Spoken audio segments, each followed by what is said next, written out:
العالمين والعاقبة للمتقين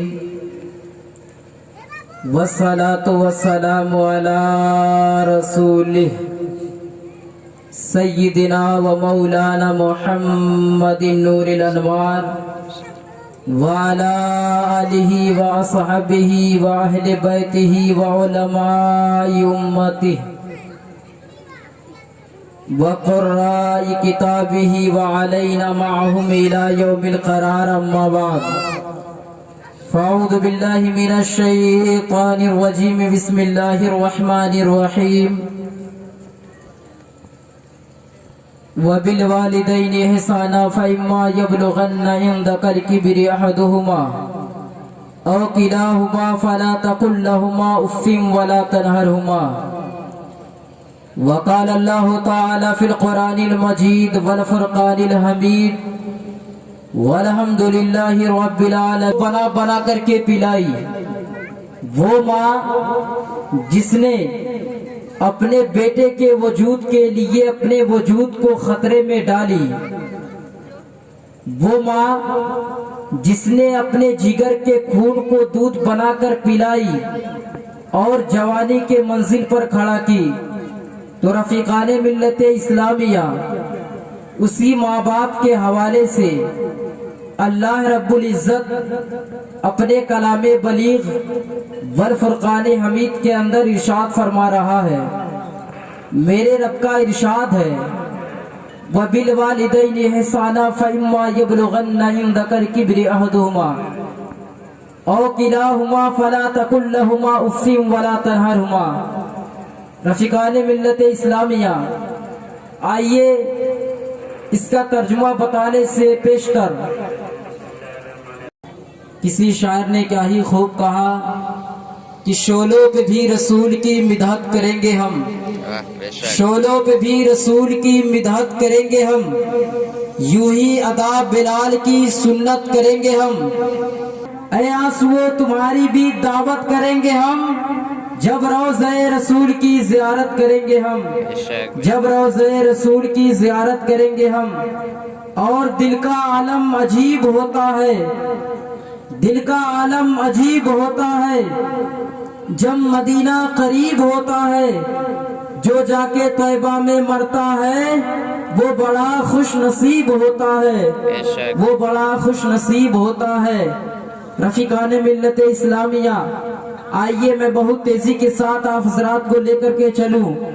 اللہ رب العزت اپنے کلام بلیغ والفرقان حمید کے اندر ارشاد فرما رہا ہے. رب کا ارشاد ہے وَبِالْوَالِدَيْنِ إِحْسَانًا، والدین کے ساتھ، اپنے ماں باپ کے ساتھ حسن سلوک کا معاملہ کرو. پھر آگے اللہ رب العزت نے ارشاد فرمایا فَإِمَّا يَبْلُغَنَّ عِندَكَ الْكِبْرَ أَحَدُهُمَا أَوْ كِلَاهُمَا فَلَا تَقُل لَّهُمَا أُفٍّ وَلَا تَنْهَرْهُمَا. اے لوگو، جب تمہارے ماں باپ میں سے چاہے ماں یا باپ یا دونوں اخیر عمر کو پہنچ جائیں تو اے لوگو تم انہیں اف تک مت کہو. تو آئیے میں بتاتا چلوں کہ اف تک کہنے کا مطلب کیا ہے، کہ تم انہیں مت ستاؤ، تم انہیں تکلیفیں مت پہنچاؤ، تم انہیں اذیتیں مت پہنچاؤ، بلکہ میرے رب کا فرمان ہے اے لوگو اگر تم ماں باپ کے سامنے اگر پیش آنا چاہتے ہو تو ادب و احترام کے ساتھ پیش آؤ. اے لوگو اگر تم ماں باپ کے سامنے اگر ان سے کلام کرنا چاہتے ہو تو ادب و احترام کے ساتھ کلام کرو، عجز و انکساری کے ساتھ کلام کرو. رفیقان ملت اسلامیہ، آئیے میں آپ حضرات کو بتاتا چلوں، آپ حضرات کے ذہن میں ایک سوال پیدا ہوتا ہوگا کہ ماں باپ بھی ایک انسان، ہم بھی ایک انسان، لیکن اللہ رب العزت نے اپنے کلام بلیغ کے اندر اتنی خاص کر تاکید کیوں فرما رہا ہے کہ اپنے ماں باپ کے ساتھ اپنے والدین کے ساتھ حسن سلوک کا معاملہ کرو، حسن سلوک کا معاملہ کرو؟ آخر ایسا کیوں؟ تو رفیقان ملت اسلامیہ آئیے میں آپ حضرات کو بہت تیزی کے ساتھ بتاتا چلوں کہ جو ہی